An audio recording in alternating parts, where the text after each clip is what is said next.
Activists in Lafayette are trying to axe a plan to chop down hundreds of trees around town. Yeah, many of those trees line a pair of popular hiking trails.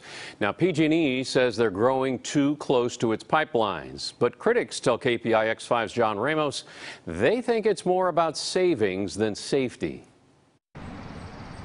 The large shade trees along Lafayette's hiking trails make them a popular place for residents to hike and bike.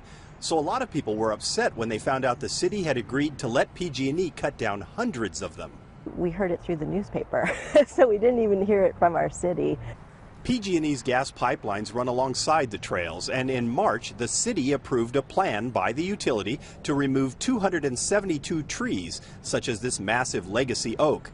PG&E says it poses a safety hazard, but Gina Dawson, with a group called Save Lafayette Trees, doubts that. She says the utility was out just last week surveying which trees are unsafe, 4 months after they got the approval to cut them down. I believe PG&E is doing this for convenience, for cost efficiencies. If it was for safety, they'd be out here doing their surveys before they came to us with a list for trees to be removed. Dawson suspects PG&E wants to clear trees so it can do aerial monitoring of its lines, which is easier and cheaper. But she's really angry that the city agreed to it in exchange for $500,000 in fees, even though many of the trees are on private property. So the city's collecting fees for the removal of trees that actually belong to private individuals? Yes. So a lawsuit has been filed against Lafayette and PG&E to rescind the agreement. But today, the city manager made it sound like it's not a done deal after all. We'll be in a settlement conference next week, and I'm hoping we can work something out.